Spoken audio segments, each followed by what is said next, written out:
So, first things first. I've got to be honest, your current setup might not be very optimal, so to say. I didn't have time to prepare a designated room for you in the location, so you'll just have to manage with using one of the internet cafe monitors near the stage, next to the gang. Don't start complaining just yet. I set a nice spot near the window for you. Even brought a fan. Anyway, the phone you have in your hand, it's usually used by kids during the day for games and whatnot, but I've sorted out a security application that only activates during the night, which is when you're here, obviously. Everything you'll ever need for your job is ready to use. Go on, press some buttons. You can check all the rooms with set cameras that are connected online, and the ventilation system too. Alright, I know what you're thinking. First night on the job, I'm rambling a bit, it's a lot to take in. And yes, I know there are a bunch of anthropomorphic plastic animals around you, watching you work. Trust me when I say I know how that feels. Your imagination might get a tad bit out of control. Stress does that to you. But don't worry, you're completely safe here. I've built this place from the ground up to be one of the most transparent, honest, and safest places on Earth. Unlike some other businesses.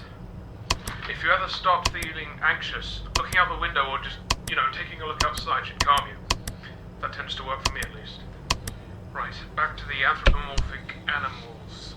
I'm sure you've already guessed by now that these are our animatronic characters. Top of the line technology.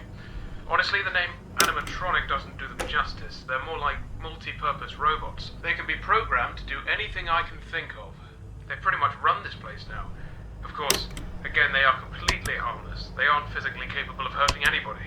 Made sure of that myself. I think I might be going on for too long.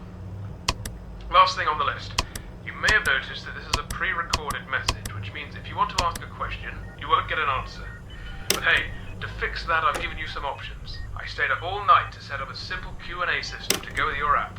When this call ends, you will get 3 topics to choose from, and when you select one of them, another audio message of mine will play to help explain whatever you want to know more about. Quite nifty, right? Obviously not quite as much freedom as for now. Well, that's it for your first night. Check those cameras and don't forget to take a breather once in a while, alright? Your 3 options should appear now. Alright. You want to learn more about your job, that's good. Well, as you might have noticed, you can reset any electronic or wireless connections in 6 of the pizzeria's rooms by using your phone's room shutdown button. I added this feature to your phone to ease the job of having to fix any tech-related problems that might crop up during your shift. So you don't have to go there and manually fix it. So if you see the printers going awry or something, just push that button and wait a few seconds for all the systems to go back online. Bear in mind, technical faults almost never happen here, so I really doubt you'll need to use it that much. Oh, and don't worry about breaking any machinery or something. They'll just go back to doing their normal activities once the shutting down procedure is complete, which is about 5 to 10 seconds long. Alright, well, that's your first night. I'll do the same thing for you tomorrow. You know what to do. Good night, kid.